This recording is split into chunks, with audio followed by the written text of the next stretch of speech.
പ്രിയപ്പെട്ടവരെ നമസ്കാരം. ശ്രീനാരായണ ഗുരു ഓപ്പൺ യൂണിവേഴ്സിറ്റിയുടെ MA മലയാളം 4ാം സെമസ്റ്ററിലെ ആധുനികാനന്തര സാഹിത്യ സിദ്ധാന്തങ്ങളാണ് നമ്മൾ ചർച്ച ചെയ്തുകൊണ്ടിരിക്കുന്നത്.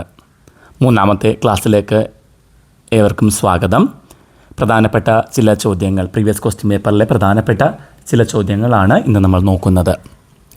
പാഠം എന്ന പദത്തിൻ്റെ നിഷ്പത്തി എന്താണ്?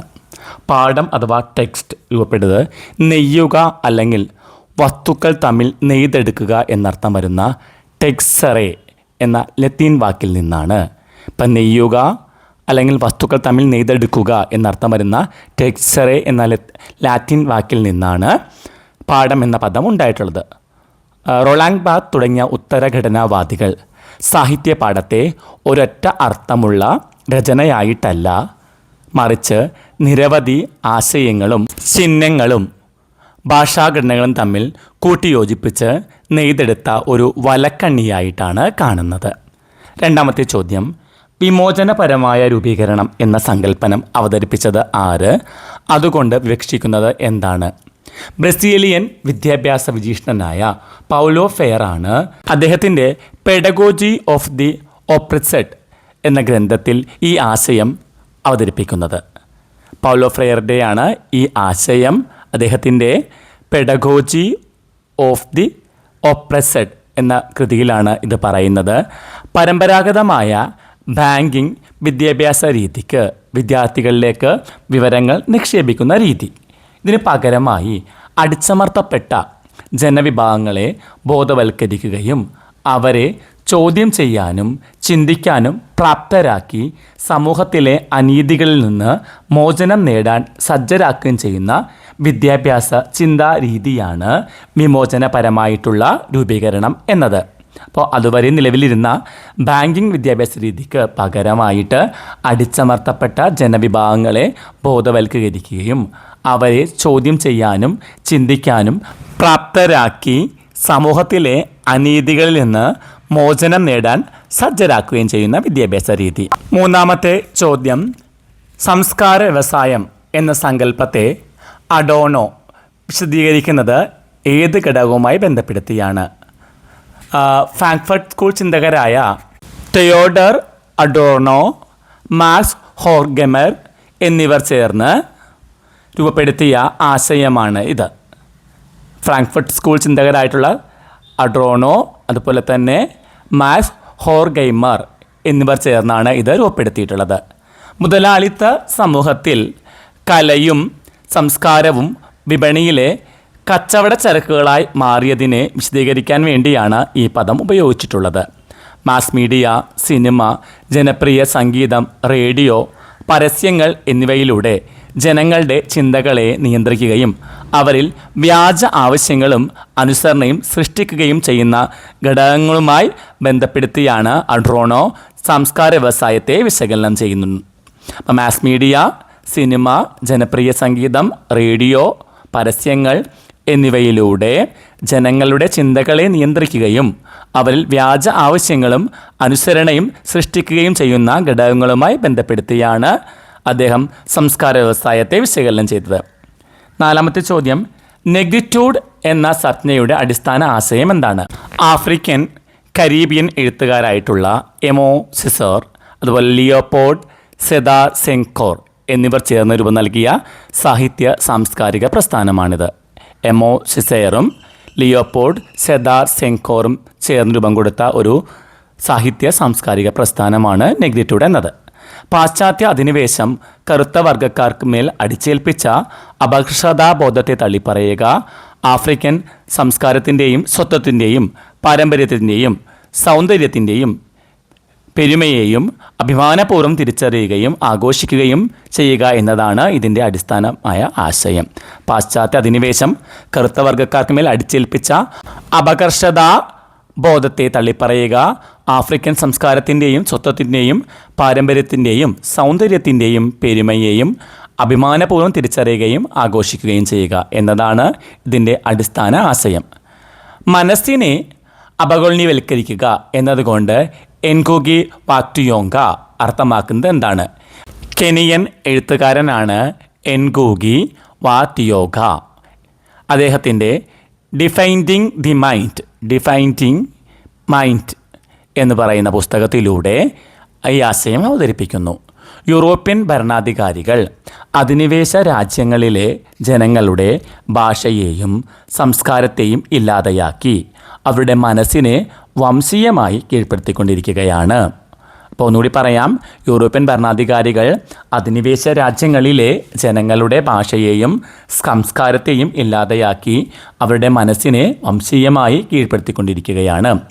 വിദേശ ഭാഷകൾക്ക് പകരം സ്വന്തം മാതൃഭാഷകളിൽ സാഹിത്യരചന നടത്തുകയും അധിനിവേശ ചിന്താരീതികളിൽ നിന്ന് മനസ്സിനെ മോചിപ്പിച്ച് സ്വന്തം സംസ്കാരത്തിലേക്ക് തിരിച്ചെത്തുകയുമാണ് മനസ്സിനെ അപഗോളനീയവൽക്കരിക്കുക എന്നതുകൊണ്ട് അദ്ദേഹം ഉദ്ദേശിക്കുന്നത്. ദളിത് ഫെമിനിസത്തിൻ്റെ പൊതുവായ കാഴ്ചപ്പാട് എന്താണ്? പൊതുവായ സ്ത്രീവാദവും ദളിത് പ്രസ്ഥാനങ്ങളും ദളിത് സ്ത്രീകളുടെ പ്രശ്നങ്ങളെ പൂർണ്ണമായി ഉൾക്കൊള്ളുന്നില്ല എന്ന തിരിച്ചറിവിൽ നിന്നാണ് ദളിത് ഫെമിനിസം ഉയർന്നു വന്നത്. പൊതുവായ സ്ത്രീവാദവും ദളിത് പ്രസ്ഥാനങ്ങളും ദളിത് സ്ത്രീകളുടെ പ്രശ്നങ്ങളെ പൂർണ്ണമായും ഉൾക്കൊള്ളുന്നില്ല എന്ന തിരിച്ചറിവിൽ നിന്നാണ് ദളിത് ഫെമിനിസം രൂപം കൊണ്ടത്. ദളിത് സ്ത്രീകൾ സമൂഹത്തിൽ വിവിധ തരത്തിലുള്ള അടിച്ചമർത്തലുകൾക്ക് ഇടയാകുന്നുണ്ട് എന്നവർ വാദിക്കുന്നു. 1. ജാതീയപരമായിട്ടുള്ള അടിച്ചമർത്തൽ, 2. വർഗപരമായ സാമ്പത്തികമായിട്ടുള്ള ചൂഷണം, 3. ലിംഗപരമായിട്ടുള്ള പുരുഷാധിപത്യ പീഡനം. മേൽജാതി സ്ത്രീകളുടെ അനുഭവം സാർവത്രികമല്ലെന്നും ദളിത് സ്ത്രീകളുടെ സ്വത്വവും അനുഭവവും വ്യത്യസ്തമാണെന്നും ഇവർ പറയുന്നു. മേൽജാതി സ്ത്രീകളുടെ അനുഭവം സാർവത്രികമല്ലെന്നും ദളിത് സ്ത്രീകളുടെ സ്വത്വവും അനുഭവവും വ്യത്യസ്തമാണെന്നും ഇവർ പറയുന്നു. 7ാമത്തെ ചോദ്യം, സൈബോർഗ് എന്ന കൽപ്പനയുടെ അടിസ്ഥാനം എന്താണ്? ഡോണ ഹാരവേ എന്ന ഫെമിനിസ്റ്റ് ചിന്തക എ സൈബോർഗ് മാനിഫെസ്റ്റോ എന്ന ഉപന്യാസത്തിലൂടെ പ്രശസ്തമാക്കിയ ആശയമാണിത്. A cyborg manifesto. മനുഷ്യനും യന്ത്രവും ചേർന്ന ഒരു സങ്കരജീവിയാണ് സൈബോർഗ് എന്നത്. മനുഷ്യനും യന്ത്രവും ചേർന്ന ഒരു സങ്കരജീവിയാണ് സൈബോർഗ്.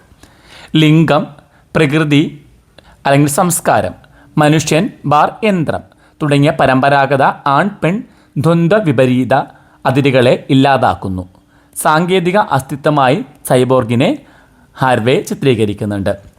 ഒന്നുകൂടി പറയാം, ലിംഗം, പ്രകൃതി ബാർ സംസ്കാരം, മനുഷ്യൻ ബാർ യന്ത്രം തുടങ്ങിയ പരമ്പരാഗത ആൺ പെൺ ദ്വന്ദ്വ വിപരീത അതിരുകളെ ഇല്ലാതാക്കുന്ന സാങ്കേതിക അസ്തിത്വമായി സൈബോർഗിനെ അവർ ചിത്രീകരിക്കുന്നുണ്ട്. എന്താണ് ഗഹന പരിസ്ഥിതിവാദം? നോർവീജിയൻ തത്വചിന്തകനായിട്ടുള്ള അർനെ നാസ് 1973 അവതരിപ്പിച്ച ആശയമാണ് ഗഹന പരിസ്ഥിതിവാദം അഥവാ ഡീപ്പ് എക്കോളജി. അർനെ നാസ് ആണ് നോർവീജിയൻ തത്വചിന്തകനാണ് അദ്ദേഹം. മനുഷ്യ കേന്ദ്രീകൃതമായിട്ടുള്ള പരിസ്ഥിതി കാഴ്ചപ്പാടിന് പകരം പ്രകൃതിയിലെ എല്ലാ ജീവജാലങ്ങൾക്കും, മനുഷ്യൻ, മൃഗങ്ങൾ, സസ്യങ്ങൾ, പരിസ്ഥിതി ഇങ്ങനെ എല്ലാത്തിനും തുല്യമായി ജീവിക്കാനുള്ള അവകാശമുണ്ടെന്ന് വാദിക്കുന്ന ജീവശാസ്ത്ര കേന്ദ്രീകൃതമായിട്ടുള്ള ബയോസെൻട്രിക് ആയിട്ടുള്ള ഒരു സമീപനമാണിത്. പ്രകൃതിയിലെ എല്ലാ ജീവജാലങ്ങളും ഇതിന് ഭൂമിയുടെ അവകാശങ്ങളാണ് എന്ന വാദമാണിത്. അപ്പോൾ ഇതൊരു ജീവശാസ്ത്ര കേന്ദ്രീകൃതമായിട്ടുള്ള ഒരു സമീപനമാണിത്. മനുഷ്യൻ പ്രകൃതിയുടെ യജമാനനല്ല, മറിച്ച് അതിൻ്റെ ഒരു ഭാഗം മാത്രമാണ് എന്ന് ഇത് ഊന്നിപ്പറയുന്നു. അടുത്ത ചോദ്യം, അപനിർമ്മാണം കൃതിയെ നിരന്തരം ചോദ്യം ചെയ്യുന്നു. വിശദീകരിക്കുക. ഫ്രഞ്ച് തത്വചിന്തകനായ ദെറിദെ ആവിഷ്കരിച്ച ഉത്തര ഘടനാവാദപരമായ വിമർശന സമീപനമാണ് അപനിർമ്മാണം. സാമ്പ്രദായിക സാഹിത്യ വിമർശനം ഒരു കൃതിക്ക് അന്തിമവും സുനിശ്ചിതവുമായ ഒരു അർത്ഥമുണ്ടെന്ന് വിശ്വസിച്ചിരുന്നിടത്ത് ആ അർത്ഥനിർമ്മിതിയെ തകിടം മറിച്ചുകൊണ്ടാണ് അപനിർമ്മാണം രംഗത്ത് വരുന്നത്. സ്ഥിരമായിട്ടുള്ളൊരു അർത്ഥമില്ലായ്മ ഒരു കൃതിയും പൂർണ്ണമോ സ്വയം പര്യാപ്തമോ ആയ ഒരു അർത്ഥം നൽകുന്നില്ല. ഭാഷയിലെ ചിഹ്നങ്ങൾക്ക് സ്ഥിരമായ അർത്ഥവും നൽകാത്തതിനാൽ വായിക്കുന്ന ആളിനും സന്ദർഭത്തിനും അനുസരിച്ച് അർത്ഥം നിരന്തരം വഴുതി പോകുന്നു എന്ന് പറയുന്നു. ഇതിൽ സ്ഥിരമായ അർത്ഥമില്ലായ്മയാണ് ഒരു കൃതിയും പൂർണ്ണമായ സ്വയം പര്യാപ്തമായ ഒരു അർത്ഥവും നൽകുന്നില്ല. ഭാഷയിലെ ചിഹ്നങ്ങൾക്ക് സ്ഥിരമായ അർത്ഥം നൽകാത്തതിനാൽ വായിക്കുന്ന ആളിനും സന്ദർഭത്തിനും അനുസരിച്ച് അർത്ഥം നിരന്തരം വഴുതി പോവുകയാണ് ചെയ്യുന്നത്. ദ്വന്ദ്വ വിപരീതങ്ങളെ ചോദ്യം ചെയ്യൽ. പാശ്ചാത്യ ചിന്താരീതി കെട്ടിപ്പടുത്തിരിക്കുന്നത് നന്മ തിന്മ, കേന്ദ്രം അതിര്, ആൺ പെൺ, പ്രകാശം ഇരുട്ട് തുടങ്ങിയ ദ്വന്ദ്വ വിപരീതങ്ങളിലാണ്. ഇതിൽ ഒന്നാമത്തേതിന് മേൽക്കോയ്മ നൽകുന്ന വ്യവസ്ഥയെ അപനിർമ്മാണം ചോദ്യം ചെയ്യുകയും രണ്ടും പരസ്പരാശ്രിതമാണെന്ന് കാണിച്ചു തരികയും ചെയ്യുന്നു. കൃതിക്കുള്ളിലെ വിള്ളലുകൾ. അപനിർമ്മാണം ഒരു കൃതിയെ പുറത്തുനിന്ന് ആക്രമിക്കുകയല്ല ചെയ്യുന്നത്, മറിച്ച് കൃതിക്കുള്ളിലെ തന്നെ വൈരുദ്ധ്യങ്ങൾ, അസംഗതങ്ങൾ, അനിശ്ചിതത്വങ്ങൾ എന്നിവ വെളിച്ചത്ത് കൊണ്ടുവന്ന് എഴുത്തുകാരൻ ഉദ്ദേശിച്ച അർത്ഥത്തിനപ്പുറമുള്ള വൈരുദ്ധ്യങ്ങളെ പുറത്തെടുക്കുന്നു. ഇങ്ങനെ കൃതിയുടെ അടഞ്ഞ അർത്ഥങ്ങളെ അഴിച്ചുമാറ്റിക്കൊണ്ട് അത് കൃതിയെ പുതിയ വായനകൾക്കായി നിരന്തരം ചോദ്യം ചെയ്തുകൊണ്ടിരിക്കുകയാണ് ചെയ്യുന്നത്. അപ്പം കൃതിക്കുള്ളിലെ വിള്ളലുകളാണ്. അവനിർമ്മാണം ഒരു കൃതിയെ പുറത്തുനിന്ന് ആക്രമിക്കുന്നില്ല, മറിച്ച് കൃതിക്കുള്ളിലേക്ക് തന്നെ ഇറങ്ങിച്ചെന്ന് അതിലെ വൈരുദ്ധ്യങ്ങൾ, അസംഗതങ്ങൾ, അനിശ്ചിതത്വങ്ങൾ എന്നിവ വെളിച്ചത്ത് കൊണ്ടുവന്ന് എഴുത്തുകാരൻ ഉദ്ദേശിച്ച അർത്ഥത്തിനപ്പുറമുള്ള വൈരുദ്ധ്യങ്ങളെ പുറത്തെടുക്കുന്നു. ഇങ്ങനെ കൃതിയുടെ അടഞ്ഞ അർത്ഥങ്ങളെ അഴിച്ചു മാറ്റിക്കൊണ്ട് അത് കൃതിയെ പുതിയ വായനകൾക്കായി നിരന്തരം ചോദ്യം ചെയ്തുകൊണ്ടിരിക്കുന്നു. മറ്റൊരു ചോദ്യം, ജൂലിയ ക്രിസ്തോവയുടെ വിമർശന സങ്കല്പത്തിലെ പ്രധാനപ്പെട്ട ആശയങ്ങൾ എന്തെല്ലാമാണ്? ഫ്രഞ്ച് ഫെമിനിസ്റ്റും മനോവിശ്ലേഷകയുമായ ജൂലിയ ക്രിസ്തോവ സാഹിത്യ വിമർശന മേഖലയ്ക്ക് നൽകിയ പ്രധാനപ്പെട്ട സംഭാവനകൾ ഭാഷ, അവബോധ മനസ്സ്, സ്ത്രീത്വം എന്നിവയെ കേന്ദ്രീകരിച്ചിട്ടുള്ളതാണ്. ഭാഷ, അവബോധ മനസ്സ്, സ്ത്രീത്വം എന്നിവയെ കേന്ദ്രീകരിച്ചിട്ടുള്ള ആശയങ്ങളാണ്. അന്തർപാഠത, ഈ പദം ആദ്യമായി നിർവചിച്ചത് ക്രിസ്തേവയാണ്. ഒരു പാഠവും തനിച്ച് നിൽക്കുന്നില്ല. ഏതൊരു സാഹിത്യകൃതിയും അതിനു മുമ്പുള്ള മറ്റ് പല പാഠങ്ങളുടെയും ആശയങ്ങളുടെയും സങ്കലനമോ പുനരാവിഷ്കാരമോ ആണ് എന്നവർ പറയുന്നു. ഏതൊരു സാഹിത്യകൃതിയും അതിനു മുമ്പുള്ള മറ്റു പല പാഠങ്ങളുടെയും ആശയങ്ങളുടെയും സങ്കലനമോ പുനരാവിഷ്കാരമോ ആണ്. സെമിയോട്ടിക്കും സിംബോളിക്കും, ഈ രണ്ട് ഭാഷാപ്രയോഗത്തെയും അവർ തരംതിരിക്കുന്നുണ്ട്. ആ ഭാഷാപ്രയോഗത്തെ അവർ സെമിയോട്ടിക് എന്നും സിംബോളിക് എന്നും തരംതിരിക്കുകയാണ്. സിംബോളിക് എന്നാൽ പിതൃകേന്ദ്രീകൃതവും വ്യാകരണ നിയമങ്ങൾക്ക് വിധേയവുമായ അധികാരത്തിൻ്റെ യുക്തിഭദ്രമായ ഭാഷയാണ്. അപ്പം സിംബോളിക് പിതൃകേന്ദ്രീകൃതമാണ്, വ്യാകരണ നിയമങ്ങൾക്ക് വിധേയമാണ്, അധികാരത്തിൻ്റെ യുക്തിഭദ്രമായ ഭാഷയാണ്. സെമിയോട്ടിക് എന്നത് കുഞ്ഞിൻ്റെ അമ്മയുമായുള്ള ആദ്യകാല ബന്ധത്തിൽ നിന്നും അവബോധ മനസ്സിലെ വികാരങ്ങളിൽ നിന്നും ഉണ്ടാകുന്ന ലളിതവും താളാത്മകവും അരാജകവുമായ ഭാഷയാണ്. ഇത് കുഞ്ഞിൻ്റെ അമ്മയുമായുള്ള ആദ്യകാല ബന്ധത്തിൽ നിന്ന് അവബോധ മനസ്സിലെ വികാരങ്ങളിൽ നിന്നും ഉണ്ടാകുന്ന ലളിതവും താളാത്മകവും അരാജകവുമായ ഭാഷ. സാഹിത്യത്തിലും കവിതയിലും ഈ സെമിയോട്ടിക് ഭാഷ സിംബോളിക് വ്യവസ്ഥയെ തകർക്കാൻ പ്രത്യക്ഷപ്പെടുന്നു. അതുപോലെ തന്നെ സ്വത്വവും മറ്റു വസ്തുക്കളും തമ്മിലുള്ള അതിർവരമ്പുകൾ തകരുമ്പോഴുണ്ടാകുന്ന മാനസികാവസ്ഥയെ അവർ അബ്ജെക്ഷൻ എന്ന് വിളിക്കുന്നുണ്ട്. അബ്ജെക്ഷൻ, സ്വത്വവും മറ്റു വസ്തുക്കളും തമ്മിലുള്ള അതിർവരമ്പുകൾ തകരുമ്പോഴുണ്ടാകുന്ന മാനസികാവസ്ഥയെയാണ് അബ്ജെക്ഷൻ എന്ന് പറയുന്നത്. അറിവും അധികാരവും എങ്ങനെ ബന്ധപ്പെട്ടിരിക്കുന്നുവെന്നാണ് ഫൂക്കോ പറയുന്നത്. മിഷേൽ ഫൂക്കോ തൻ്റെ തത്വചിന്തയിലെ ഏറ്റവും പ്രധാനപ്പെട്ട സങ്കല്പങ്ങളായിട്ട് അവതരിപ്പിക്കുന്നതാണ് അറിവും അധികാരവും തമ്മിലുള്ളത്. അപ്പോൾ അറിവും അധികാരവും തമ്മിലുള്ള ആ ബന്ധം എന്താണെന്ന് നോക്കാം. അധികാരത്തിൻ്റെ ശൃംഖല. അധികാരം എന്നത് ഒരു രാജാവിലോ ഭരണകൂടത്തിലോ മാത്രം കേന്ദ്രീകരിക്കുന്ന ഒന്നല്ല. അത് സമൂഹത്തിലെ എല്ലാ സ്ഥാപനങ്ങളിലും പടർന്നു കിടക്കുന്ന ഒരു നെറ്റ്വർക്കാണ് എന്ന് പറയുന്നു. അപ്പോൾ അധികാരം ഒരു രാജാവിലോ ഭരണകൂടത്തിലോ മാത്രമല്ല, അത് എല്ലാ സ്ഥാപനങ്ങളിലും, ആശുപത്രികളാകട്ടെ, ജയിലാകട്ടെ, സ്കൂളാകട്ടെ, സൈക്കാട്രി ആകട്ടെ, അങ്ങനെ മുഴുവൻ സ്ഥാപനങ്ങളിലും പടർന്നു കിടക്കുന്ന ഒരു നെറ്റ്വർക്കാണ് അധികാരം എന്നത്. അറിവിലൂടെയുള്ള അധികാരം. അധികാരമില്ലാതെ അറിവോ അറിവില്ലാതെ അധികാരമോ നിലനിൽക്കില്ല. അധികാരമില്ലാതെ അറിവോ അറിവില്ലാതെ അധികാരമോ നിലനിൽക്കില്ല. ഉദാഹരണത്തിന് ലൈംഗികത, ഭ്രാന്ത്, കുറ്റകൃത്യം എന്നിവയെക്കുറിച്ച് വൈദ്യശാസ്ത്രവും നിയമവും നിർമ്മിക്കുന്ന അറിവുകൾ വഴിയാണ് ഭരണകൂടങ്ങൾ മനുഷ്യ ശരീരങ്ങളെയും പെരുമാറ്റങ്ങളെയും നിയന്ത്രിക്കുന്നത്. ഒന്നുകൂടി പറയാം. ലൈംഗികത, ഭ്രാന്ത്, കുറ്റകൃത്യം എന്നിവയെക്കുറിച്ച് വൈദ്യശാസ്ത്രവും നിയമവും നിർമ്മിക്കുന്ന അറിവുകൾ വഴിയാണ് ഭരണകൂടങ്ങൾ മനുഷ്യ ശരീരങ്ങളെയും പെരുമാറ്റങ്ങളെയും നിയന്ത്രിക്കുന്നത്. ഇനി ഡിസ്കോസ് അഥവാ വ്യവഹാരം. അറിവ് ഉൽപ്പാദിപ്പിക്കപ്പെടുന്നത് വ്യവഹാരങ്ങളിലൂടെയാണ്. ഏതൊക്കെ അറിവുകളാണ് സത്യം, ഏതാണ് തെറ്റ് എന്ന് തീരുമാനിക്കാനുള്ള അധികാരം നേടുന്നത് സത്യാവസ്ഥ കൊണ്ടല്ല, മറിച്ച് അതിൻ്റെ പിന്നിലുള്ള അധികാര വ്യവസ്ഥ കൊണ്ടാണ്. അപ്പോൾ ഏതൊക്കെ ആണ് തെറ്റ്, ഏതൊക്കെയാണ് ശരി എന്ന് തീരുമാനിക്കുള്ള അധികാരം സത്യാവസ്ഥ കൊണ്ടല്ല, മറിച്ച് അതിൻ്റെ പിന്നിലുള്ള അധികാര വ്യവസ്ഥ കൊണ്ടാണ് ഉണ്ടാകുന്നത്. ഭാഷയും ഉപബോധവും തമ്മിലുള്ള ബന്ധത്തെക്കുറിച്ച് ലഗാൻ്റെ നിലപാടുകൾ എന്താണ്? ഇപ്പോൾ ഫ്രഞ്ച് മനഃശാസ്ത്രജ്ഞനായിരുന്നു ഴാക്ക് ലഗാൻ. സിഗ്മണ്ട് ഫ്രോയിഡിൻ്റെ ആശയങ്ങളെ ഭാഷാശാസ്ത്രത്തിൻ്റെ വെളിച്ചത്തിൽ അദ്ദേഹം പുനർവ്യാഖ്യാനം ചെയ്യുകയുണ്ടായി. അബോധ മനസ്സ് ഭാഷയെപ്പോലെ ഘടനയുള്ളതാണ് എന്ന് അദ്ദേഹം പറയുന്നു. അബോധ മനസ്സ് ഭാഷയെപ്പോലെ ഘടനയുള്ളതാണ്. ലഗാൻ്റെ ഏറ്റവും പ്രശസ്തമായിട്ടുള്ള പ്രസ്താവനയാണ് കേട്ടോ ഇത്. അബോധ മനസ്സ് എന്നത് കേവലം അടിച്ചമർത്തപ്പെട്ട വികാരങ്ങളുടെ കലവറയല്ല. അബോധ മനസ്സ് എന്നത് കേവലം അടിച്ചമർത്തപ്പെട്ട വികാരങ്ങളുടെ കലവറയല്ല, മറിച്ച് ഭാഷ പ്രവർത്തിക്കുന്നത് പോലെ ചിഹ്നങ്ങളിലൂടെയും രൂപങ്ങളിലൂടെയുമാണ് അത് പ്രവർത്തിക്കുന്നത്. ഭാഷ എങ്ങനെയാണോ പ്രവർത്തിക്കുന്നത് അതുപോലെ ചിഹ്നങ്ങളിലൂടെയും രൂപങ്ങളിലൂടെയുമാണ് അത് പ്രവർത്തിക്കുന്നത്. മെറ്റഫർ എന്നൊക്കെ പറയുന്നതാണ് കേട്ടോ. അപ്പോൾ ഭാഷ പ്രവർത്തിക്കുന്നത് പോലെ ചിഹ്നങ്ങളിലൂടെയും രൂപങ്ങളിലൂടെയുമാണ് അത് പ്രവർത്തിക്കുന്നത്. അപരൻ്റെ വ്യവഹാരം. അബോധ മനസ്സ് എന്നത് വ്യക്തിയുടെ ഉള്ളിലല്ല, മറിച്ച് അപരൻ്റെ ഭാഷാപരമായ സ്വാധീനത്താലാണ് രൂപപ്പെടുന്നത്.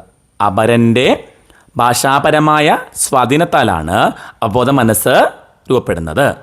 3 മണ്ഡലങ്ങളുണ്ട്. മനുഷ്യാനുഭവത്തെ ലഗാൻ 3ആയി തരംതിരിക്കുന്നുണ്ട്. ഒന്നാമത്തേത് ഇമേജിനറിയാണ്.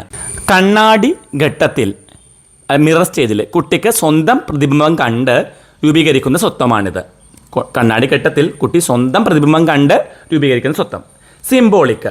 കുട്ടി ഭാഷാലോകത്തേക്ക് പ്രവേശിക്കുകയും പിതാവിൻ്റെ നിയമങ്ങൾക്ക് വിധേയനാവുകയും ചെയ്യുന്ന ഘട്ടമാണ്. കുട്ടി ഭാഷാലോകത്തേക്ക് പ്രവേശിക്കുന്നു, പിതാവിൻ്റെ നിയമങ്ങൾക്ക് വിധേയനാവുകയും ചെയ്യുന്നു. 3 റിയലാണ്.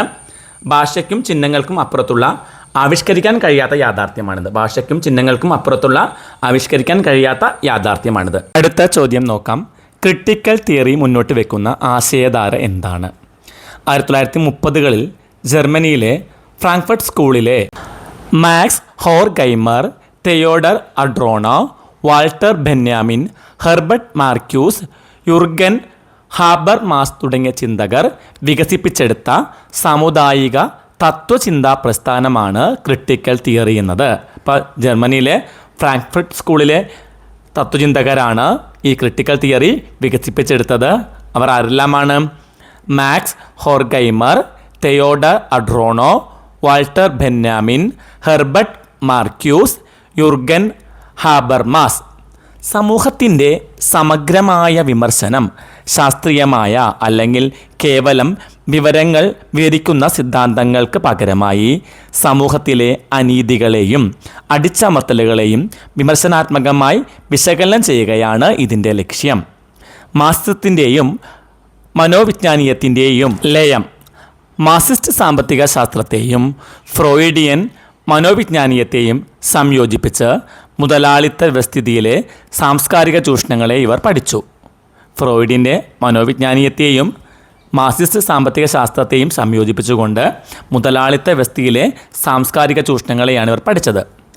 വിമോചനം. മനുഷ്യനെ പ്രകൃതിയുടെയും മുതലാളിത്ത സാങ്കേതിക വിദ്യയുടെയും ആധിപത്യത്തിൽ നിന്നും വിമോചിപ്പിക്കുക എന്നതാണ് ക്രിട്ടിക്കൽ തിയറിയുടെ അന്തിമമായിട്ടുള്ള ലക്ഷ്യം. മനുഷ്യനെ പ്രകൃതിയുടെയും മുതലാളിത്ത സാങ്കേതിക വിദ്യയുടെയും ആധിപത്യത്തിൽ നിന്ന് വിമോചിപ്പിക്കുക എന്നതാണ് ക്രിട്ടിക്കൽ തിയറിയുടെ അന്തിമമായ ലക്ഷ്യം.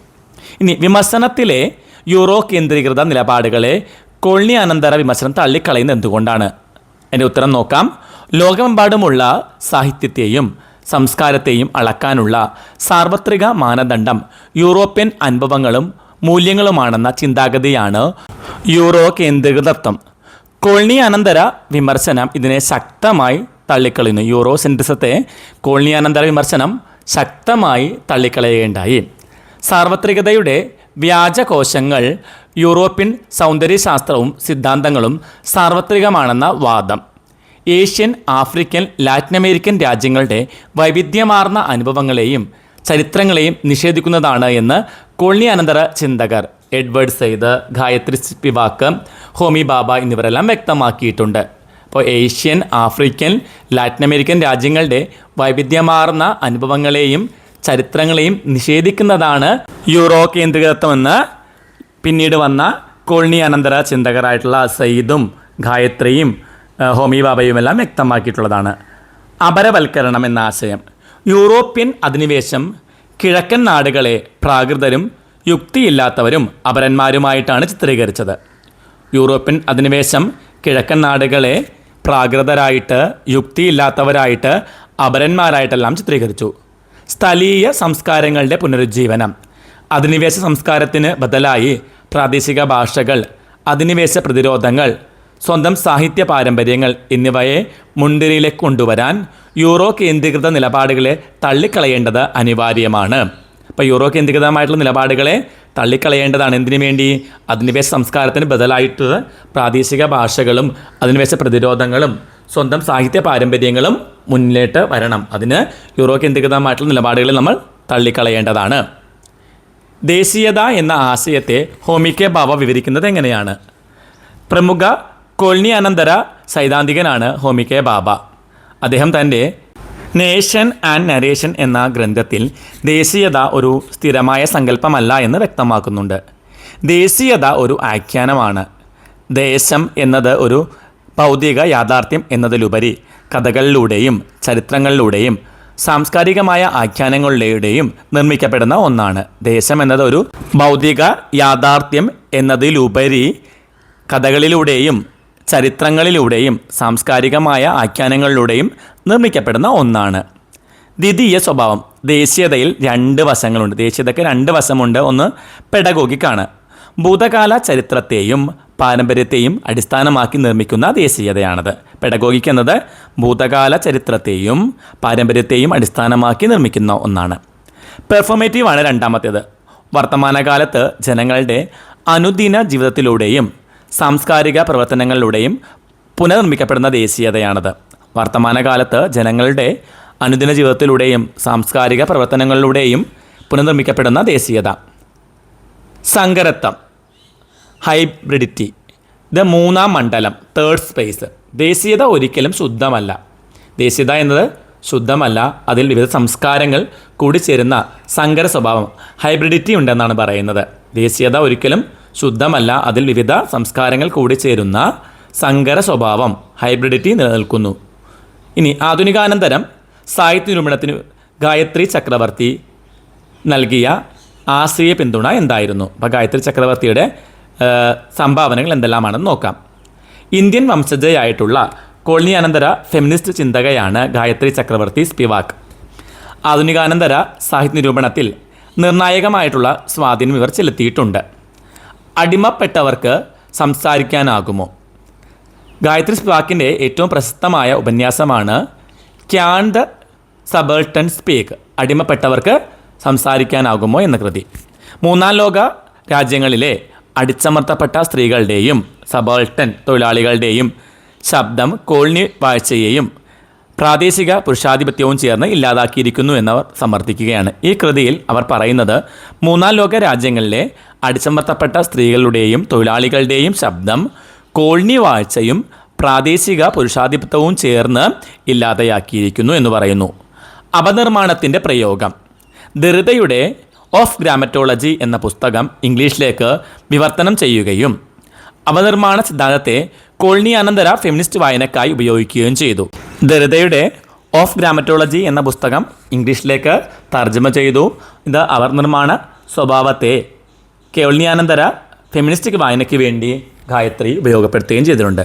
Strategic essentialism. പാർശ്വവൽക്കരിക്കപ്പെട്ട ഗ്രൂപ്പുകൾക്ക് താൽക്കാലികമായി തങ്ങളുടെ രാഷ്ട്രീയ അവകാശങ്ങൾ നേടിയെടുക്കാൻ തങ്ങളുടെ സ്വത്വം ഏകീകൃതമായി അവതരിപ്പിക്കാമെന്ന തത്വം ഇവർ മുന്നോട്ട് വെച്ചു. പാർശ്വവൽക്കരിക്കപ്പെട്ട ഗ്രൂപ്പുകൾക്ക് താൽക്കാലികമായി തങ്ങളുടെ രാഷ്ട്രീയ അവകാശങ്ങൾ നേടിയെടുക്കാൻ തങ്ങളുടെ സ്വത്വം ഏകീകൃതമായി അവതരിപ്പിക്കണമെന്ന തത്വമാണ് ഇവർ മുന്നോട്ട് വെച്ചത്. എലൻ ഷോവാൾട്ടിൻ്റെ സ്ത്രീ കാവ്യശാസ്ത്രം എന്ന സങ്കല്പനം വിവരിക്കുക. അമേരിക്കൻ ഫെമിനിസ്റ്റ് നിരൂപകയായ എലൻ ഷോവാൾട്ടർ അവതരിപ്പിച്ച ആശയമാണ് സ്ത്രീ കാവ്യശാസ്ത്രം. സ്ത്രീ എഴുത്തുകാരി കേന്ദ്രസ്ഥാനത്ത്. പുരുഷന്മാർ സ്ത്രീകളെ ചിത്രീകരിച്ചതിൻ്റെ വിശകലനം ചെയ്യുന്ന രീതിക്ക് പകരം സ്ത്രീകൾ എഴുതിയ സാഹിത്യകൃതികളെ അവരുടെ മാത്രം അനുഭവ ലോകത്തെ അടിസ്ഥാനമാക്കി പഠിക്കുന്ന ശാഖയാണിത്. ഒന്നുകൂടി പറയാം. പുരുഷന്മാർ സ്ത്രീകളെ ചിത്രീകരിച്ചതിൻ്റെ വിശകലനം ചെയ്യുന്ന രീതിക്ക് പകരമായി സ്ത്രീകൾ എഴുതിയ സാഹിത്യകൃതികളെ അവരുടെ മാത്രം അനുഭവ ലോകത്തെ അടിസ്ഥാനമാക്കി പഠിക്കുന്ന ശാഖ. സ്ത്രീ സാഹചര്യത്തിൻ്റെ 3 ഘട്ടങ്ങൾ അവർ പറയുന്നുണ്ട്. ഒന്ന് ഫെമിനിൻ ഘട്ടമാണ്. 1840 മുതൽ 1880 വരെയാണ്. പുരുഷ എഴുത്തുകാരെ അനുകരിക്കുകയും പുരുഷ നാമങ്ങളിൽ എഴുതുകയും ചെയ്ത ഘട്ടമാണിത്. ഉദാഹരണം ജോർജ് എലിയറ്റ്. പുരുഷ എഴുത്തുകാരെ അനുകരിക്കുകയും പുരുഷനാമങ്ങളിലുമാണ് അന്ന് സ്ത്രീകൾ എഴുതുക. രണ്ടാമത്തേത് ഫെമിനിസ്റ്റ് ഘട്ടമാണ്. 1880 മുതൽ 1920 വരെയാണ് ഫെമിനിസ്റ്റ് ഘട്ടം വരുന്നത്. പുരുഷാധിപത്യത്തിനെതിരെ പ്രതിഷേധിക്കുകയും അവകാശങ്ങൾക്കായി വാദിക്കുകയും ചെയ്ത ഒരു കാലമാണത്. പുരുഷാധിപത്യത്തിനെതിരെ പ്രതിഷേധിക്കുന്നു, അവകാശങ്ങൾക്ക് വേണ്ടി വാദിക്കുകയും ചെയ്ത കാലം. മൂന്നാമത്തേത് ഫീമെയിൽ ഘട്ടമാണ്. ഇത് 1920 മുതലുള്ള കാലഘട്ടമാണ്. ആൺമാതൃകകളിൽ നിന്നും പ്രതിഷേധത്തിൽ നിന്നും മാറി സ്വന്തം ശാരീരിക മാനസിക അനുഭവങ്ങൾ സ്വതന്ത്രമായി സാഹിത്യം സൃഷ്ടിച്ച ഘട്ടമാണിത്. ആൺമാതൃകകളിൽ നിന്നും പ്രതിഷേധത്തിൽ നിന്നെല്ലാം മാറി സ്വന്തം ശാരീരിക മാനസിക അനുഭവങ്ങൾ സ്വതന്ത്രമായി സാഹിത്യം സൃഷ്ടിച്ച ഘട്ടമാണിത്. അടുത്ത ചോദ്യം, എന്താണ് ബ്ലാക്ക് ഫെമിനിസം? വെളുത്ത വർഗ്ഗക്കാരായ സ്ത്രീകളുടെ അനുഭവങ്ങളെ മാത്രം മുൻനിർത്തി വികസിച്ച പരമ്പരാഗത ഫെമിനിസ്റ്റ് ചിന്തകൾക്ക് മറുപടിയായി കറുത്ത വർഗ്ഗക്കാരായ സ്ത്രീകൾ രൂപീകരിച്ച പ്രസ്ഥാനമാണ് ബ്ലാക്ക് ഫെമിനിസം എന്നത്. വെളുത്ത വർഗ്ഗക്കാരായ സ്ത്രീകളുടെ അനുഭവങ്ങളെ മാത്രം മുൻനിർത്തി വികസിച്ച പരമ്പരാഗത ഫെമിനിസ്റ്റ് ചിന്തകൾക്ക് മറുപടിയായിട്ടാണ് കറുത്ത വർഗ്ഗക്കാരായിട്ടുള്ള സ്ത്രീകൾ രൂപീകരിച്ച പ്രസ്ഥാനമായിട്ടാണ് ബ്ലാക്ക് ഫെമിനിസം വരുന്നത്. ഇൻഡോസെക്ഷാലിറ്റി, കിംബർലെ ക്രിൻഷോ തുടങ്ങിയ ചിന്തകർ ചൂണ്ടിക്കാണിച്ചതുപോലെ, കിംബർലോ ക്രിൻഷോ മുതലായ ചിന്തകർ ചൂണ്ടിക്കാണിച്ചതുപോലെ കറുത്ത വർഗ്ഗക്കാരായ സ്ത്രീകൾ വംശീയത, ലിംഗവിവേചനം, വർഗചൂഷണം എന്നിവ ഒരേ സമയം നേരിടുന്നു. ഒരേ സമയം ഈ സ്ത്രീകൾ വംശീയതയും ലിംഗവിവേചനവും വർഗചൂഷണവും നേരിടുന്നുണ്ട്. പ്രധാന വക്താക്കൾ bell hooks, Audre Lorde, Alice Walker എന്നിവരാണ്. പ്രധാനപ്പെട്ട ബ്ലാക്ക് ഫെമിനിസത്തിൻ്റെ വക്താക്കളായിരുന്നു bell hooks, Audre Lorde, Alice Walker എന്നിവർ. പാശ്ചാത്യ ഫെമിനിസത്തിന് വംശീയമായ വിവേചനങ്ങളെ മനസ്സിലാക്കാൻ കഴിയില്ല എന്ന് പ്രഖ്യാപിച്ചുകൊണ്ട് കറുത്ത സ്ത്രീകളുടെ അനുഭവങ്ങൾക്കും സാഹിത്യത്തിനും ഇവർ വേറിട്ട ഇടം നിർമ്മിച്ചു. പാശ്ചാത്യ ഫെമിനിസത്തിന് വംശീയമായ വിവേചനങ്ങളെ മനസ്സിലാക്കാൻ കഴിയില്ല എന്ന് പ്രഖ്യാപിച്ചുകൊണ്ട് കറുത്ത സ്ത്രീകളുടെ അനുഭവങ്ങൾക്കും സാഹിത്യത്തിനും ഇവർ വേറിട്ട ഇടം നിർമ്മിക്കുകയുണ്ടായി. പ്രധാനപ്പെട്ട സ്ത്രീവാദ സൈദ്ധാന്തികർ ആരെല്ലാമെന്ന് നോക്കാം. സാഹിത്യത്തിലെയോ സമൂഹത്തിലെയോ പുരുഷാധിപത്യപരമായിട്ടുള്ള കാഴ്ചപ്പാടുകളെ ചോദ്യം ചെയ്യാനും സ്ത്രീകളുടെ എഴുത്തിനെയും അനുഭവങ്ങളെയും മുൻനിരയിലേക്ക് കൊണ്ടുവരാനുമായി ഉയർന്നു വന്ന സിദ്ധാന്തമാണ് സ്ത്രീവാദ വിമർശനം, ഫെമിനിസ്റ്റ് ക്രിറ്റിസിസം എന്നത്. സിമൻ ദ ബുവേ പ്രധാനപ്പെട്ട ഒരു സ്ത്രീവാദ സൈദ്ധാന്തികയാണ്. ദി സെക്കൻഡ് സെക്സ് എന്നാണ് അവരുടെ പുസ്തകത്തിൻ്റെ പേര്. ദി സെക്കൻഡ് സെക്സ് 1949 ഈ പുസ്തകം പുറത്തിറങ്ങിയത്. ഒരാൾ സ്ത്രീയായി ജനിക്കുകയല്ല, സ്ത്രീയായി തീരുകയാണ് ചെയ്യുന്നതെന്ന് അവർ പറയുന്നു. ഒരാൾ സ്ത്രീയായി ജനിക്കുകയല്ല, സ്ത്രീയായി തീരുകയാണ് എന്നാണ് അവർ പറയുന്നത്. One is not born but rather become a woman. ജൈവികമായ ലിംഗവും സെക്സ്, സാമൂഹികമായി നിർമ്മിക്കപ്പെട്ട ലിംഗപദവിയും ജെൻഡർ തമ്മിലുള്ള വ്യത്യാസം ഇവർ വരച്ചു കാട്ടി. ജൈവികമായ ലിംഗവും അതായത് സെക്സും ജെൻഡറും തമ്മിലുള്ള വ്യത്യാസമാണ് ഇവർ അവതരിപ്പിച്ചത്. പുരുഷൻ സ്വയം പ്രധാന സ്വത്വമായും സ്ത്രീയെ അപരയായും ചിത്രീകരിക്കുന്നു. പുരുഷൻ സ്വയം പ്രധാന സ്വത്വമായും സ്ത്രീയെ അപരയായുമാണ് ചിത്രീകരിക്കുന്നത്. മറ്റൊരു എഴുത്തുകാരിയാണ് Virginia Woolf. A room of one own ഇവരുടെ പ്രധാനപ്പെട്ട പുസ്തകമാണ് a room of one own. 1929 ഈ പുസ്തകം ഇറങ്ങിയത്. ഒരു സ്ത്രീക്ക് സർഗാത്മകമായി സാഹിത്യരചന നടത്തുന്നതിന് സാമ്പത്തിക സ്വാതന്ത്ര്യവും സ്വന്തമായൊരു മുറിയും ആവശ്യമാണ് എന്നവർ പറയുന്നു. ഒരു സ്ത്രീക്ക് സർഗാത്മകമായ സാഹിത്യ രചന നടത്താൻ ആവശ്യമായിട്ട് അവർക്ക് സാമ്പത്തിക സ്വാതന്ത്ര്യം വേണം, അതുപോലെ സ്വന്തമായൊരു മുറിയും ആവശ്യമാണ്. സ്ത്രീകളുടെ സാഹിത്യപരമായ കഴിവുകേടല്ല, മറിച്ച് സാമ്പത്തിക സാമൂഹിക സ്വാതന്ത്ര്യമില്ലായ്മയാണ് അവരെ ചരിത്രത്തിൽ നിന്ന് മാറ്റി നിർത്തിയത്. സ്ത്രീകളെ മാറ്റി നിർത്തപ്പെട്ടത് സാഹിത്യപരമായിട്ടുള്ള കഴിവുകേടല്ല, മറിച്ച് സാമ്പത്തിക സാമൂഹിക സ്വാതന്ത്ര്യമില്ലായ്മയാണ് അവരെ ചരിത്രത്തിൽ നിന്ന് മാറ്റി നിർത്തിയതെന്ന് അവർ പറയുന്നു. മൂന്നാമത്തെ എഴുത്തുകാരിയാണ് എലൻ ഷോവാൾട്ടർ. ഇവരുടെ ഗൈനോ ക്രിറ്റിസിസം എന്ന സങ്കല്പമാണ് ഇവർ അവതരിപ്പിച്ചത്. സ്ത്രീ കാവ്യശാസ്ത്രം സ്ത്രീ എഴുത്തുകാരുടെ കൃതികളെ മാത്രം പഠനവിധേയമാക്കുന്ന ശാഖയാണിത്. സ്ത്രീ എഴുത്തുകാരുടെ കൃതികളെ മാത്രമാണ് ഇവിടെ പഠനവിധേയമാക്കുന്നത്. സ്ത്രീ സാഹിത്യ ചരിത്രത്തെ ഫെമിനിൻ, ഫെമിനിസ്റ്റ്, ഫീമെയിൽ എന്നീ 3 ഘട്ടങ്ങളായി അവർ തരംതിരിക്കുകയുണ്ടായി. സ്ത്രീ സാഹിത്യ ചരിത്രങ്ങളെ ഫെമിനിൻ, ഫെമിനിസ്റ്റ്, ഫീമെയിൽ എന്നീ 3 ഘട്ടങ്ങളായി ഇവർ തരംതിരിച്ചു. നാലാമത്തെ പ്രധാനപ്പെട്ട ചിന്തകയാണ് കേറ്റ് മില്ലറ്റ്. ഇവരുടെ പുസ്തകത്തിൻ്റെ പേര് സെക്ഷൽ പൊളിറ്റിക്സ് എന്നതാണ്. 1970 ഈ പുസ്തകം. സെക്ഷൽ പൊളിറ്റിക്സ് ആണ്, 1970 ഇത് പുറത്തിറങ്ങിയത്. കുടുംബം, സാഹിത്യം, സംസ്കാരം എന്നിവയിലെല്ലാം പുരുഷാധിപത്യം ഒരു രാഷ്ട്രീയ അധികാര രൂപമായി പ്രവർത്തിക്കുന്നുവെന്ന് അവർ പറയുകയുണ്ടായി. അഞ്ചാമത്തെ ഒരു ചിന്തകയാണ് ഹെലൻ സിക്സക്സ്. അവരുടെ സങ്കല്പമായിരുന്നു പെണ്ണെഴുത്ത്. പുരുഷൻ നിർമ്മിച്ച ഭാഷാഘടനകളെ തകർക്കാൻ സ്ത്രീകൾ തങ്ങളുടെ ശരീരത്തെയും അനുഭവങ്ങളെയും സ്വന്തം ഭാഷയിലൂടെ സ്വതന്ത്രമായി എഴുതണമെന്ന് അവർ ആഹ്വാനം ചെയ്തു. പുരുഷൻ നിർമ്മിച്ച ഭാഷാഘടനകളെ തകർക്കാൻ സ്ത്രീകൾ തങ്ങളുടെ ശരീരത്തെയും അനുഭവങ്ങളെയും സ്വന്തം ഭാഷയിലൂടെ സ്വതന്ത്രമായി എഴുതണമെന്നാണ് അവർ ആഹ്വാനം ചെയ്തത്. ആറാമത്തെ പ്രധാനപ്പെട്ട എഴുത്തുകാരിയാണ് ജൂലിയ ക്രിസ്തേവ. ക്രിസ്തേവ മനോവിജ്ഞാനീയത്തിലൂടെയും അതുപോലെ തന്നെ ഗായത്രി സ്പിവാക്ക് കോളനിയാനന്തര സബൾട്ടൻ കാഴ്ചപ്പാടിലൂടെയുമാണ് ഫെമിനിസ്റ്റ് ചിന്തകളെ വികസിപ്പിച്ചത്. ക്രിസ്തേവ മനോവിജ്ഞാനീയത്തിലൂടെയും ഗായത്രി സ്പിവാക്ക് കോളനിയാനന്തര സബൾട്ടൻ കാഴ്ചപ്പാടിലൂടെയുമാണ് ഫെമിനിസ്റ്റ് ചിന്തകളെ വികസിപ്പിച്ചത്. ഈ എഴുത്തുകാരെക്കുറിച്ചുള്ള വിശദീകരണങ്ങൾ മറ്റു ചോദ്യങ്ങളിൽ ഉൾപ്പെടുന്നത് കൊണ്ടാണ് വിശദീകരിക്കാത്തത്. അപ്പോൾ പ്രധാനപ്പെട്ട ഒരു 7 സ്ത്രീവാദ ചിന്തകരെക്കുറിച്ചാണ് നമ്മൾ പറഞ്ഞത്.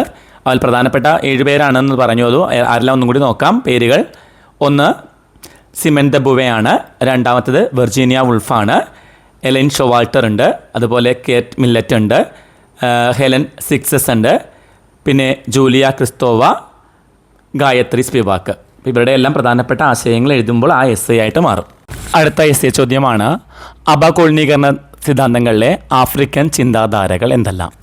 യൂറോപ്യൻ സാമ്രാജ്യത്വം ആഫ്രിക്കൻ വൻകരയിൽ ഏൽപ്പിച്ച രാഷ്ട്രീയ, സാമൂഹിക, സാംസ്കാരിക മുറിവുകളെ വിശകലനം ചെയ്യുകയും അധിനിവേശ ചിന്തകളിൽ നിന്ന് ഭാഷയിൽ നിന്നും ആഫ്രിക്കൻ ജനതയുടെ മനസ്സിനെ സ്വന്തമാക്കാൻ രൂപപ്പെട്ട ചിന്താ പദ്ധതിയാണ് അപകോളനീകരണ സിദ്ധാന്തങ്ങൾ.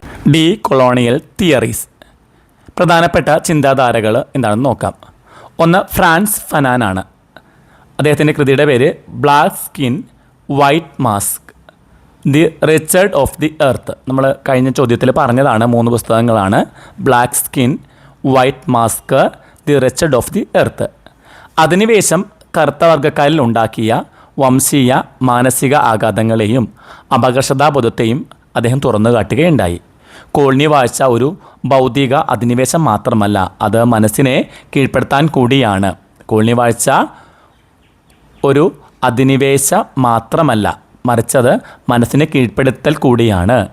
അധിനിവേശത്തെ ചെറുക്കാൻ വിപ്ലവാത്മകമായ പ്രതിരോധങ്ങൾ അനിവാര്യമാണെന്ന് കൂടി അദ്ദേഹം വാദിക്കുകയുണ്ടായി. മറ്റൊരാൾ ഗൂഗി വാത്തിയോങ്കയാണ്. അദ്ദേഹത്തിൻ്റെ കൃതിയുടെ പേര് ദി ഡിഫൈൻഡിങ് മൈൻഡ് എന്ന കൃതിയാണ്. അപകോളനീകരണത്തിന് ഭാഷയാണ് പ്രധാനമെന്ന് അദ്ദേഹം പറയുന്നു. ഇംഗ്ലീഷ് പോലുള്ള അധിനിവേശ ഭാഷ ഉപേക്ഷിച്ച് മാതൃഭാഷയായ ഗീക്കോയുവിയിലാണ് അദ്ദേഹം എഴുതിയത്. യൂറോപ്യൻ ഭാഷകൾ അധിനിവേശ സംസ്കാരത്തിൻ്റെ ചുമടുതാങ്ങികളാണെന്നും സ്വന്തം ഭാഷയിലേക്ക് മടങ്ങാതെ യഥാർത്ഥ അപകോളനീകരണം സാധ്യമല്ല എന്നും എൻഗൂഗി ഉറപ്പിച്ചു പറയുന്നുണ്ട്. യൂറോപ്യൻ ഭാഷകൾ അധിനിവേശ സംസ്കാരത്തിൻ്റെ ചുമടുതാങ്ങികളാണ്, സ്വന്തം ഭാഷയിലേക്ക് മടങ്ങാതെ യഥാർത്ഥ അപകോളനീകരണം സാധ്യമല്ല എന്നും കൂടി പറയുന്നു. മൂന്നാമത്തെ എഴുത്തുകാരൻ ചിന്നുവ അച്ചേംബയാണ്. തിങ്സ് ഫോൾ അപ്പാർട്ട് എന്നാണ് അദ്ദേഹത്തിൻ്റെ പുസ്തകത്തിൻ്റെ പേര്. തിങ്സ് ഫോൾ അപ്പാർട്ടാണ് അദ്ദേഹത്തിൻ്റെ പ്രധാനപ്പെട്ട കൃതി. യൂറോപ്യന്മാർ ചിത്രീകരിച്ചത് പോലെ പ്രകൃതി മനുഷ്യരുടെയോ ആ നാഗരികതയുടെയോ നാടല്ല ആഫ്രിക്കയെന്നും അവർക്ക് സമ്പന്നമായിട്ടുള്ള ഒരു ചരിത്രവും സംസ്കാരവും അധിനിവേശത്തിന് മുമ്പേ ഉണ്ടായിരുന്നുവെന്നും അദ്ദേഹം പറയുകയാണ്. യൂറോപ്യന്മാർ ചിത്രീകരിച്ചതുപോലെയൊന്നുമല്ല, ആഫ്രിക്കക്കാർക്ക് അവരുടേതായിട്ടുള്ള ഒരു ചരിത്രവും സംസ്കാരവും എല്ലാം ഉണ്ട് എന്നാണ് അദ്ദേഹം പറയുന്നത്. തൻ്റെ കഥകളിലൂടെ അദ്ദേഹം അത് പറഞ്ഞു തരുന്നുമുണ്ട്. ജോസഫ് കോൺറാഡിൻ്റെ യൂറോ കേന്ദ്രീകൃത വംശീയതയെ അദ്ദേഹം രൂക്ഷമായി വിമർശിക്കുകയുണ്ടായി. അടുത്തത് നെഗ്രിറ്റ്യൂഡ് പ്രസ്ഥാനമാണ്. എമോ സെസെയർ, ലെപ്പോൾഡ് സെങ്കോർ എന്നിവരുടെ നേതൃത്വത്തിൽ ഫ്രഞ്ച് സംസാരിക്കുന്ന ആഫ്രിക്കൻ എഴുത്തുകാർ പാരീസിൽ ആരംഭിച്ച പ്രസ്ഥാനമാണ് നെഗ്രിറ്റ്യൂഡ് പ്രസ്ഥാനം. കറുത്ത വർഗ്ഗക്കാരൻ്റെ പാരമ്പര്യത്തിലും അനുഭവങ്ങളിലും അഭിമാനം കൊള്ളാൻ ഇത് ആഹ്വാനം ചെയ്തു. ആഫ്രിക്കൻ അപകോളനീകരണ ചിന്തകൾ കേവലം അധിനിവേശ വിരുദ്ധ പോരാട്ടം മാത്രമായിരുന്നില്ല. തങ്ങളുടെ നഷ്ടപ്പെട്ടുപോയ ചരിത്രം, ഭാഷ, മാനവികത എന്നിവയെ വീണ്ടെടുക്കാനുള്ള ആഗോള പ്രസ്ഥാനമായി അത് ഇന്നും നിലനിൽക്കുന്നു. ഇന്നത്തെ ക്ലാസ് നമുക്ക് ഇവിടെ അവസാനിപ്പിക്കാം. ക്ലാസ് ഇഷ്ടമായിട്ടുണ്ടെങ്കിൽ ലൈക്കും ഷെയറും കമൻറ്റും എല്ലാം പ്രതീക്ഷിക്കുന്നുണ്ട്. മറ്റൊരു ക്ലാസ്സുമായി കാണും വരെ എല്ലാവർക്കും നന്ദി, നമസ്കാരം.